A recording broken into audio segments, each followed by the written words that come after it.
The presidency of the United States has been called the toughest job in the world. At times, these men may have felt the need to veer away from their traditional advisors to seek answers for the complex issues they face every day. We, the people, will never know just how much our presidents have relied upon the counsel of modern-day prophets, mediums, astrologers, and the like. But as long as mere mortals assume the responsibilities incumbent on the most powerful man on earth, they'll continue to search for answers, using any method they can, mainstream or otherworldly. The Zero-Year Curse. The rebellion of Ronald Reagan. The Zero-Year Curse. It's only broken when Ronald Reagan comes into office in 1980. Did Ronald Reagan reverse the curse? Rebellion of Ronald Reagan. Rebellion of Ronald Reagan. You know, things are pretty tough, and even tougher, say some, back in the early 80s, for one of the country's greatest fiscal conservatives. How would President Reagan have handled our current crisis? Mr. Gorbachev, tear down this wall. You talked about Ronald Reagan being a transformative political leader. I did not mention his name. I did not mention his name. I think Ronald Reagan changed the trajectory of America. I think Ronald Reagan changed the trajectory of America. When Ronald Reagan took office in 1981, we had a hostage crisis in Iran. 52 American diplomats had been held hostage in Iran for a year. They were a daily reminder of America's impotence and a political liability for Jimmy Carter. I believe that this administration's foreign policy helped create the entire situation that made their kidnap possible. And I think the fact that they've been there that long is a humiliation and a disgrace to this country. Every day, the American hostages remained in captivity. Carter's prospects for re-election dimmed. I do not believe in a fate that will fall on us no matter what we do. I do believe in a fate that will fall on us if we do nothing. There seems to be a set of folks who, I don't doubt their sincerity, who just believe that we should do nothing. If we ever forget, Islam is an anti-Christ religion that intends through violence to conquer the world. then we will be a nation gone under. Curse or coincidence, it will forever be a shadowy facet of American presidential history. Harrison's heroics thrust him into the national spotlight. He rides all the way to the White House on his colorful nickname, Old Tippecanoe. The great Chief Tecumseh was killed by Harrison's troops. He was elected the 9th President of the United States in 1840. Since the curse was enacted, 7 American presidents have died in office, one every 20 years. William Henry Harrison became president, and in 1840, he lived 30 days in office before he died. 30 days in 1841. Abraham Lincoln, elected 1860, shot in office. 1880, Garfield, shot in office. McKinley, 1900, shot in office. 1920, Warren Harding, died in office, some think poisoned. 1940, of course, Roosevelt died in office. 1960, John Kennedy died in office. Skeptics say this strange string of presidential deaths is merely a bizarre coincidence. But could there be more to it? What are the probabilities of every president in a 0 year, every 20 years dying from 1840 on? That's a kind of long shot as probabilities go. So, yes, I think there's something to the curse. What about the last targeted president, Ronald Reagan? Ronald Reagan takes office as the 40th President of the United States. Faithfully, his 1980 election made President Reagan the latest link in a chilling chain that extended back to 1840, the 0 year curse. Just 2 months after his inauguration, Reagan was shot by John Hinckley. But he not only survived, he robustly completed 2 terms. In so doing, he became the first president since 1840 elected in a year ending in 0 not to die in office.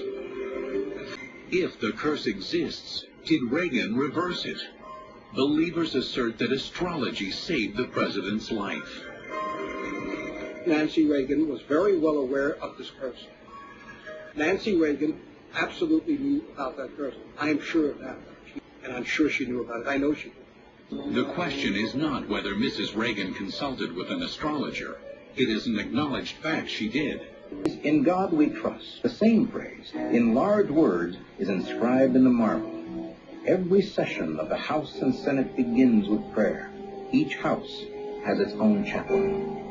Without God, there is no virtue because there's no prompting of the conscience. Without God, there is a coarsening of the society. And without God, democracy will not and cannot long endure. Believers say the curse was finally broken after 140 years. But how?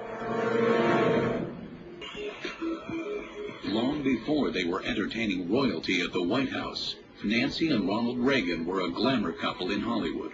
Some believe that in these years, the Reagans were introduced to the validity of astrological predictions. Like other preceding presidential psychic sessions, the Nixon-Dixon exchange was top secret, until now.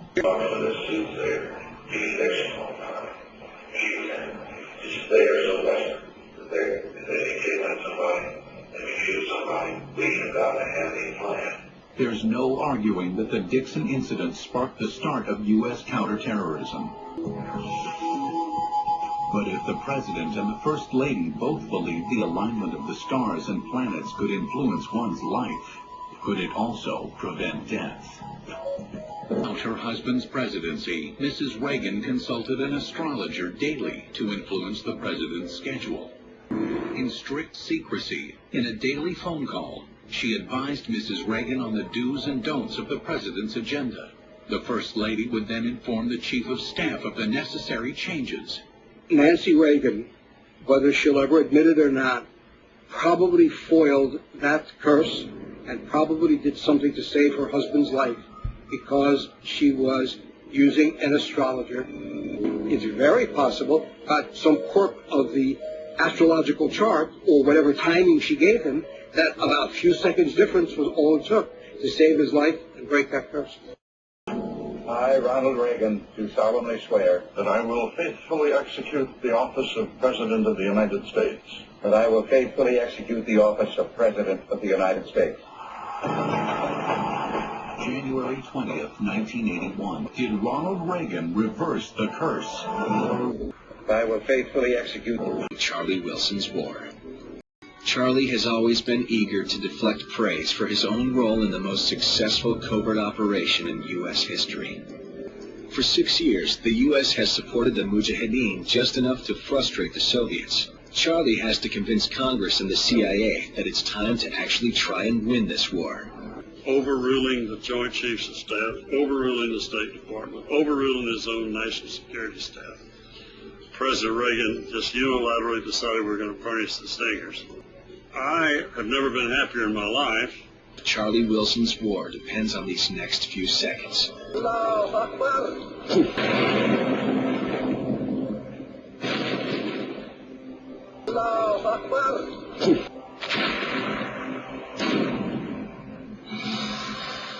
February 15th, 1989. After 10 bloody years, the mighty Red Army is in full retreat. The world watches the final chapter in one of history's biggest upsets. And took on what was then believed to be the most powerful army in the world, and absolutely defeated.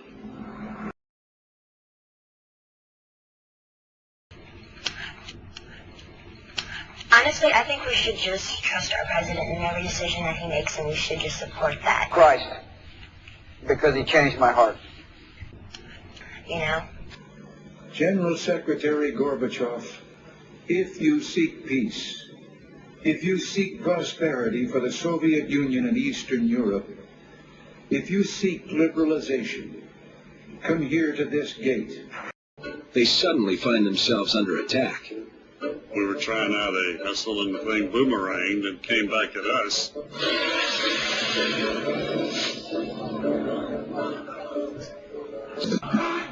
Yes, we can. Yes, we can. Yes, we can. Oh, yeah. I just don't want to see us fall backwards.